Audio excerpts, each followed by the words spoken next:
En línea con el abogado Jorge Rolón Luna, quien participó, por supuesto, y presentó esta acción de inconstitucionalidad hace un par de horas ya ante la Secretaría de la Sala Constitucional. Doctor Jorge Rolón Luna, buenas tardes. Muy buenas tardes para vos, Lucas, para los amigos de para toda la gente que les escucha y les ve a ustedes también. Y de paso les cuento que estoy con el doctor Conagüete y con el doctor Trapani si quieren conversar con ellos. Eso por Perfecto, ser ustedes amigos de la casa. perfecto, doctor. Gracias, dicho sea de paso. Y bueno, la primera consulta queremos hacértela a vos, doctor, si se puede. Sí, claro, por supuesto. Bueno, queríamos tener un poco los detalles de índole jurídico que contiene este Ajá. escrito que presentaron esta mañana, o en realidad esta siesta ya podemos decir, en contra de este decreto que ustedes consideran evidentemente es contrario a lo que establece la Constitución Nacional, doctor. Bueno, en primer lugar, yo quiero señalar algo que ya he dicho en otra entrevista también, creo que voy a repetir mucho esto. Los Ujú. doctores Cronaueter y Trapani son dos de los juristas más versados que existen en este país. Un lujo como abogado para la comunidad jurídica, entre paréntesis. Ese solo hecho es algo que debe tenerse en consideración a la hora de analizar esto, ¿sí? Sí, Eh, para mí es un privilegio ser patrocinante de esta acción de inconstitucionalidad en ese sentido. Entonces, si ellos sostienen algo jurídicamente, es algo que hay que tener en cuenta. Dicho esto, nosotros lo que sostenemos en nuestra demanda de inconstitucionalidad es que se ha vulnerado el texto constitucional, pero también, obviamente, la ley en un segundo momento, y, en una acción de inconstitucionalidad lo que cuenta es, obviamente, la impugnación que se hace de un acto normativo como este decreto, en este caso, por razones de violar la Constitución. ¿En qué se viola la Constitución? En que la misma sostiene que el mandato de los miembros del Consejo de la Magistratura es de 3 años. Al ser ese mandato de 3 años y ser ese número 3, un número impar, y sí. usted me dirá qué tiene que ver esto. Y justamente el hecho de que la Constitución diga que tiene 3 años de mandato hace imposible que sea un cargo de confianza o un cargo de representación personal del presidente de la República. De una u otra manera, sea como ocurriera en términos de contexto, ¿verdad? Eh, en el momento en el cual es nombrada una persona como miembro del Consejo en representación del Ejecutivo, en algún momento, 1, 2 o 3 años va a estar cumpliendo funciones con otro presidente que no lo nombró, Sí, ¿sí? De sí. manera de que siempre represente a quien lo nombró. Entonces ahí se descarta ya por una voluntad del constituyente que sea un representante del presidente de la República. Representa al Ejecutivo en un diseño constitucional que pretendió, de acuerdo con la voluntad del constituyente, establecer una conformación pluralista de ese órgano para elegir con argumentos meritocráticos a quienes van a integrar el sistema de justicia. Entonces, ¿qué es lo que ocurrió? El doctor Carabotel juró Ujú. y eso fue a su vez el resultado de un decreto que establecía que se iniciaba un mandato de 3 años. De eso participaron los miembros del Senado, participó, digamos, todo el andamiaje institucional que se involucra en un hecho como este. Nadie impugnó ese decreto. ¿Y por qué juró por 3 años? Porque el mandato, que no es lo mismo que el tiempo que una persona cumple ese cargo, el periodo, no hay que equiparar periodo con mandato.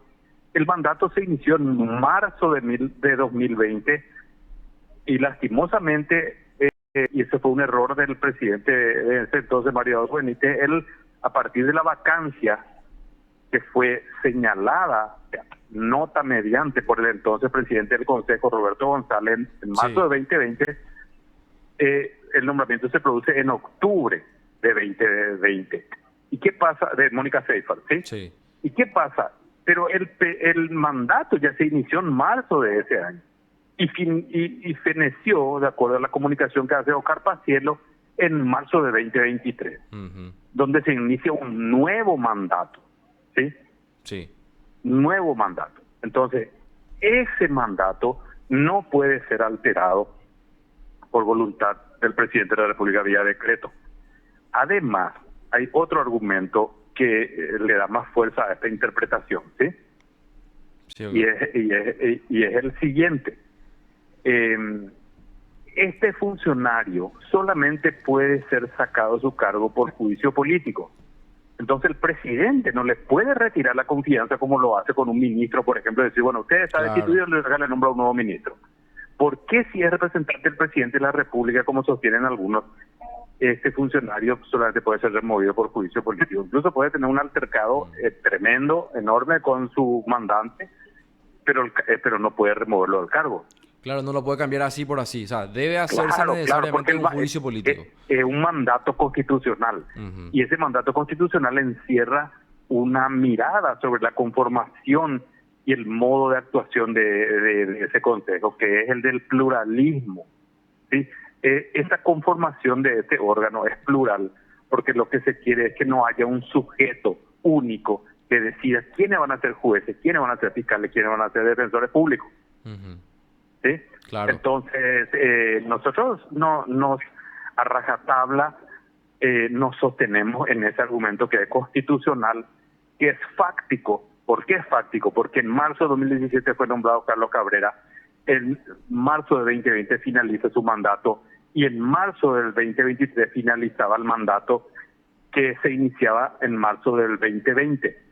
Y eso fue lo que ocurrió, y en virtud de eso fue nombrado Enrique Conahuete con el aval del Senado de la Nación. Claro. Yo esto les puedo decir de momento. Además, otra cosa que quiero dejar en claro también, si quieren les paso con el doctor Conahuete, que está acá conmigo, también el doctor Trapani, y es lo siguiente. Es un hecho realmente llamativo y es un hecho realmente asustador, ¿sí?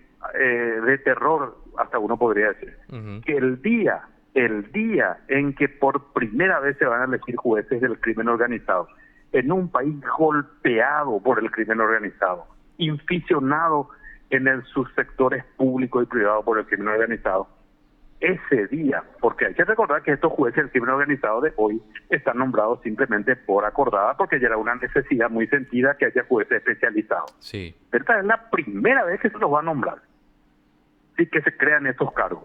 Ese día se arma una especie de quiebre del Estado de Derecho, un decreto que sale a medianoche de un juramento que para el cual mucha gente no estaba convencida. Parece que algunas razones poderosas se generan unas horas después para hacer este atropello a la Constitución, que es indiscutible desde el punto de vista jurídico.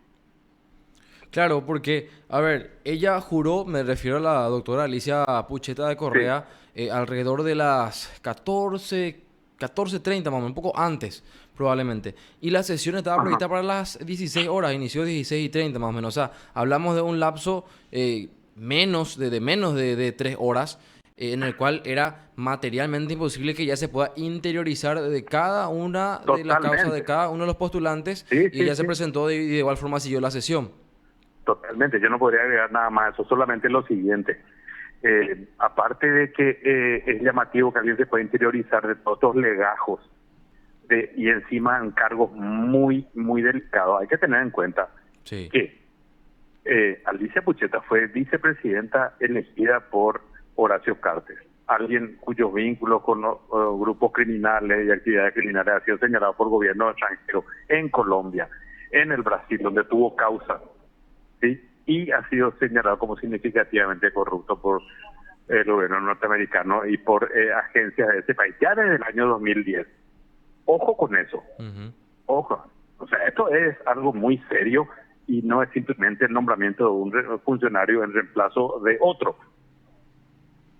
Claro, y en ese sentido también lo que queríamos consultarte, doctor, como siempre estás siguiendo la línea política o el camino de lo que ocurre en el contexto político del país. Lo que dijo recién cuando presentaron la acción el doctor Conahuete, de que Santiago Peña básicamente le había dado su palabra de que no iba a nombrar a otra persona o que iba a respetar su mandato constitucional y luego lo vuelve a hacer y lo hace en un horario poco habitual, ¿verdad? Como decimos, entre gallos y medianoche. Totalmente.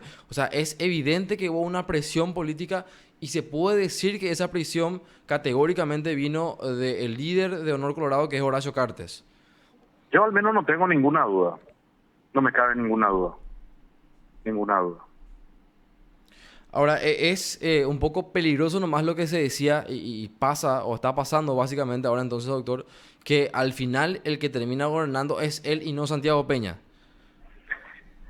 Y yo creo que hay muchas evidencias de un poder bicéfalo en Paraguay en estos momentos. No es el único caso, hemos tenido más señales de esto. Yo particularmente lo he señalado en varias oportunidades, el nombramiento de gente como Barcini, por ejemplo. Dudo mucho, por no decir que estoy absolutamente seguro que no es algo que viene de la voluntad y el deseo de Santiago Peña. ¿Sí? La permanencia de Barcini en su cargo no es de la voluntad de Santiago Peña, con todos los errores que cometió ya en menos de 100 días de gestión en ese cargo. El último en que cualquier persona en su sano juicio elegiría para un ministerio tan dedicado como el de justicia es Ángel Barcini. Y es evidente que la amistad y la relación cercana que tiene con Horacio Cartes, como para decir que fue una decisión de Peña, le ha traído más problemas que alivio en una cartera muy complicada como es esa. Por dar un solo ejemplo, y ahora este caso, el de Alicia Pucheta, que es evidente que viene de la mano de Horacio Cartes. ¿Por qué? Más allá de la conversación que tuvieron el doctor Conahuete y Santiago Peña en su momento, y que hoy estuvo comentando en la entrevista ya, y lo ha dicho en varias oportunidades, ¿por qué el presidente Santiago Peña querría comprarse semejante problema como el que está teniendo en estos momentos y que va a tener repercusiones internacionales en su momento? ¿Por qué querría hacerlo gratuitamente si tiene otros problemas mucho más graves? Es evidente que lo han presionado y que le han llevado a esta situación, lo han arrinconado para que tome esta decisión a las 12 de la noche. Categórico, doctor. Y bueno, la última consulta también para liberarte un poco y conversar unos minutos con el doctor Cronenwetter es, hay una suerte de voz, de versión que se está mencionando, y es que ese sector político liderado por Horacio Cartes estaría tratando de meter mano en la Corte Suprema de Justicia. Obviamente no lo van a reconocer. Hoy lo consultaron, por ejemplo, esto al presidente del Senado, Silvio Beto Velar, y él decía que no, categóricamente no. Pero se menciona mucho eso, y obviamente al tener ya un copamiento en instituciones como el Consejo de la Magistratura, y ya, por supuesto, no está de más mencionar el Congreso, el diputado y Senado, es evidente que ellos van a tener el poder de poder elegir, vale la redundancia, a una persona para que pueda estar en la Corte Suprema de Justicia. O sea, se puede tranquilamente formar una causa para un juicio político a un ministro de Corte y posteriormente meter una persona de confianza, entre comillas, de este sector. ¿Cuál es tu criterio al respecto, doctor? Bueno, dejando de lado las cuestiones especulativas, a mí no me cabe tampoco ninguna duda de los afanes hegemónicos de Horacio Cartes. Horacio Cartes es una persona que no tiene una mentalidad ni una práctica democrática, ¿sí? Lo que sea pluralismo, disenso, deliberación, discusión, voto para convencer a alguien porque yo tengo razón. Analizar si esto es bueno para más gente o menos gente, distinción entre interés público e interés privado, esas cosas no existen para él, ¿sí? Entonces, siendo la Corte un ámbito que él no maneja hasta hoy, a mí no me cabe la menor duda de que cualquier intento de tener ahí un control no es algo que tengamos o podamos descartar a priori. Y ojo, estamos hablando de Horacio Cartes, un tipo que tiene un cargo partidario y no es ni siquiera el presidente de la República. O sea, el presidente de la República evidentemente es prisionero, sí, de esta situación. Y vamos a ver qué ocurre de aquí en adelante dentro de ese drama que se está viviendo en el Palacio de Gobierno, entre el Palacio de Gobierno y el quincho de Horacio Cartes. Totalmente, doctor. Y bueno, te agradecemos, doctor, por el contacto y sí, por favor, también podríamos conversar con el doctor, claro, unos minutitos con el doctor Conahuete, que está todavía cerca. Dale. Sí, sí, está.